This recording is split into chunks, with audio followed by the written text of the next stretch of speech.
passe des mots de salutation à l'endroit de tous les éleveurs de la commune, toute organisation confondue. Je vous dis que c'est avec satisfaction et contentement que je prends la parole pour accueillir cette délégation du ministère de l'Élevage, mais également de la Banque africaine de développement. Alors, il a été procédé à la délocalisation du foirail de Touba Toul pour beaucoup de raisons. D'abord pour des raisons de visibilité et d'étroitesse qui gangrénaient un peu l'ancien foirail. Le marché de Touba Toul est connu pour ce qu'il représente dans le pays, mais également au niveau de l'Afrique de l'Ouest. S'il n'est pas le 3e, il est sans doute le 4e au niveau du Sénégal et de l'Afrique de l'Ouest. En tout cas, reste à vérifier. Mais la nouvelle équipe municipale a pour objectif de placer ce marché hebdomadaire. Je parle d'abord du marché hebdomadaire qui est naturellement porté par le foirail. Et notre objectif, c'est de placer le foirail de Touba Toul comme le premier foirail du Sénégal et de l'Afrique. C'est ça notre objectif. Et c'est la raison pour laquelle, aussitôt installée, l'équipe municipale avait saisi le ministère de l'Élevage pour un accompagnement pour la construction et l'équipement du foirail de Touba Toul. Le ministère a répondu pour nous dire d'abord de procéder à la délibération et que le ministre avait manifesté la volonté d'inscrire ce marché dans le programme financé par la Banque africaine de développement. Besoin de formation et l'implantation d'une ferme au niveau de la commune, à côté du foirail. Rassurez-vous, il nous reste des terres et des réserves qui peuvent accueillir cette ferme. Ils ont évoqué aussi le problème du pompage des animaux. L'insémination. Voilà, donc l'insémination des animaux. Ils ont en même temps exprimé le besoin de l'érection d'un magasin de stockage pour peut-être stocker l'aliment de bétail. Ça doit être ça. L'aliment de bétail qui est subventionné généralement par le ministère. L'association des éleveurs sollicite également auprès de l'État et des bailleurs des financements pour pouvoir développer le secteur et avoir accès aux politiques de financement mises en place par le ministère et les organismes habilités à cet effet. Il demande également, ça c'est une doléance que le directeur de l'élevage devait entendre, mais rassurez-vous, je vais le lui dire avant qu'il ne parte. L'augmentation du quota de l'alimentation subventionnée, de l'aliment subventionné, autant pour moi, subventionné. Donc il juge que le quota de Touba Toul est un peu faible par rapport à la taille d'abord du foirail, mais également par rapport au nombre d'éleveurs établis dans la commune. Je crois que tels sont les points, les besoins. Une liste de besoins n'est jamais exhaustive. Donc c'est en tout cas l'essentiel des besoins qui m'ont été transmis pour qu'ils soient portés à l'oreille de la délégation. Je vais donner la parole au sous-préfet pour placer quelques mots. Je vous remercie. Merci. En matière de bétail, du point de vue de sa position, parce qu'il faudrait le rappeler, Touba Toul est à quelques encablures d'importantes cités religieuses du Sénégal. Je vais citer Tivaouane, Ndiassane, mais également Touba, parce que l'autoroute à péage est là. Et puis c'est une localité qui abrite également un important marché à bétail, qui approvisionne effectivement aussi bien ces cités religieuses, mais également tout le Sénégal, surtout en matière d'événements, surtout durant la période de Tabaski. Donc c'est l'occasion également pour moi de me réjouir effectivement des efforts que la collectivité territoriale est en train de faire. Tout le monde sait que l'élevage n'est pas une compétence transférée, mais dans ces politiques, effectivement, le maire et son équipe a mis l'élevage, effectivement, a donné l'élevage comme une priorité. Si lañ ko xamal ni ko sax maire bi wut na déjà benn barab ba def fa grillage mu ni kon nañ ko boole ci projet bi lu jara leeral la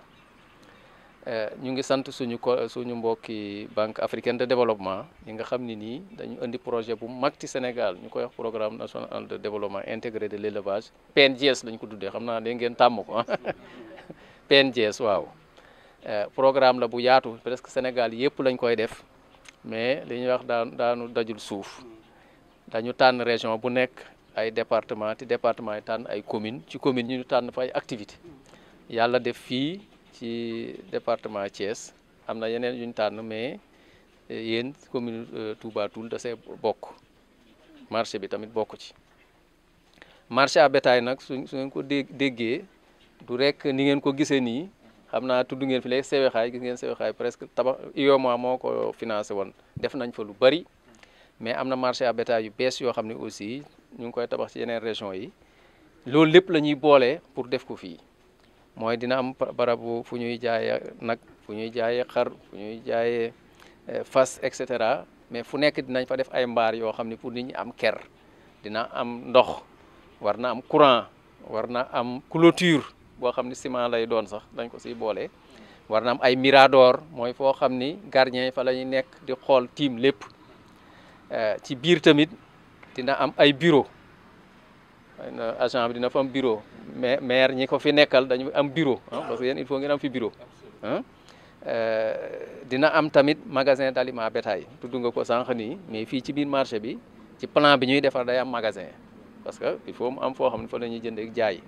ak quai d'embarquement yi lépp daal loo xam ne war na am ci marché à bétail mu indi ay commodité dinañ ko fi def dina am ay toilettes am na marché à bétail yoo xam ni defar nañu ko def fa tamit ay cantine ay kiosque mais foofu àll bi la dañ fay def nag xam nga banque yi duñ jël seen xaalis pour tabax moom ay kiosque mais ci biir marché à bétail yenn yi def nañ fa lu mat juróom-ñett wala fukki kiosque yoo xam ni pour jaay lekk ak yooyu la parce que marché à bétail jigéen ñi ñoo ko yore il faut ngeen di jaay sinon su nit ñi amul lu ñu lekk day doy waar waaw moo tax am na marché yu bëri dina suñu defar plan yi dañ ko si boole mais nag seen kiosque yi nga xam ne pour leneen la mënuñoo tabax lépp moom maire bi loolu moom maire moo koy tabax waaw mais lépp de loo xam ne war na ci marché pour mu dox dinañ ko fa def ak formation bi gestion bi yooyu yëpp dinañ ko si boole incha allah li may wax daal mooy dañuy encourager monsieur le maire parce que lii mu def fii bëriwul ñu koy def dañuy am ab àll daan fooy waxooy rek ni nañu indi xaalis bi tabax te marché à bétail lu mu néew nañ fa ëpp téeméeri million yi ëpp ti marché yi ñu tabax def nañ fa téeméer ak fukk ba téeméer ak fanweeri million xam nga loolu tuutiwul kon luñ leen indil la beral leen loxo moo tax ñu ànd nag ak waa Banque africaine de développement pour ñoom it ñu ñëw xool parce que lépp ay téléphone la woon ay këyit yu ñu bind ca réunion yi te bureau yi mais su ñëwee gis nag ñoom léegi dinañ xam ni lii li ñu leen wax soxla la ñii am nañu pas-pas jar nañu koo defal su ko defee ñu confirmer ko ci biir këyit yi. daral baa ngi nii gis nga ni mu tollu fii mu ne bu doon samedi ngeen fi du ngeen mën a jël ndax yi xar kon du ngeen mën a jël ndax yi xar fii bureau la bu ñu nu fi defal boo xam ne lépp lu nu am ci fii la nu ko amee ndax bu kenn foog ne samedi dong la nu fiy liggéey.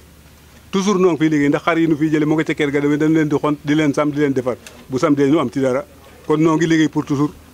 liggéeyuñu pour samedi donc noo ngi liggéey pour toujours. arrangé nañu donc ci nu soxla woon yëpp ñaan nañu yàlla pour yàlla defal nu ko ci te bon nañ ci sunum xel donc xëy na nii mu toll nii bu ñu ko gënoon a am mu puus ba ci kanam ak yaatuwaay bi boo nga xamante ni képp koo xamante ni loo indi di nga ko mën a dugal ci biir xam ne yàqu du ci am loolu lañ ci gën a soxla dag parce que mënoo indi saret dag di ko bay ci biti ndax da ngay jaay mais saret bi dafa war a dugg ci biir maanaam kon dara bi li ñu ci soxla mooy ko dañ ko gën a bëgg a yokk pour mu gën a yaatu pour jur gi mën fee xëj daal kon nag tam mbir mi yëpp daal li ñu ci bëgg daal yal na ñu ko yàlla defal mooy daal yokkute bi rek moom lañ ci soxla ak li nga xamante ne sécurité bi la loolu daal moom lañ soxla ci daral bi maanaam jërë ngeen. nun nag fas yi leen yilif li suñ soxla nag waxoon naa ko sax waaye dama koy waxaat man ma dëkkee ñing ndax nun fas danoo bokk ci commune li nga xamante ni moo nekk économie Sénégal lu mat 8 millions ñi ngi béy Sénégal lépp fas la ñu yor ku ci yorul ñaar yor nga benn ca nun fas nu xaw na sàggane nun waa Touba Toul ndax nag njëm taxaw nga dañuy wax liñ bëgg ñu dinu boole ca boo demee 8 millions yooyu di béy Sénégal ku ne am nga ñaari fas wala benn léegi si tey boo diggee ci rançon yi rançon bu nekk lu mat million fas a ngi fi boo xam ne dañuy liggéey ñu dinu fàttaliku ñaareel bi itam mooy ñaari baat yi rek laay wax sàcc yi ñu dimbali ñu ci da ngay fàcc jëlee fas Tamba jaay si ko Touba Toul ndax fas dafa gaaw nga jëlee ko fi jaay ko Gàmbi nga dem ba gis sa fas doo ci mën jot mbaa boo jotee ki sàccoon fas yi ñaari fan ñetti fan lay am ñu génne wakaat ko ñu koy gis loolu neexoon noo ngi gërëm ñëpp ñi ma àndal ci daral bi ak ñëpp maa ngi sant waa daral bi wasalaamaaleykum wa rahmatulah. ferme bi nga xamante ne dañ ko wax yittewoo nañ ko trop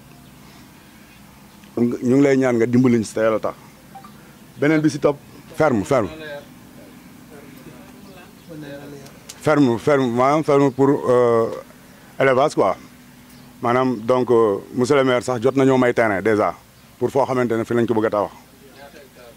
bon am nañ 1 hectare d'habitude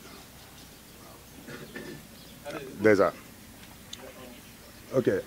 beneen bi si des mooy fii dañoo am ay jur yoo xamante ne nii dañoo soxla au moins ay pompe ñu tuddee ko insémination dafay xaw a raar te dañ ko soxla muy nag yi ak xar yi ak fas yi dafay xaw a raar trop te dañ ko soxla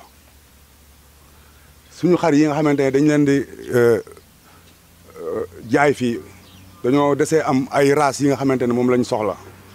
donc lu mel noonu daal bëgg nañu nga dimbaliñ si ñoo ngi leen di sant di leen gërëm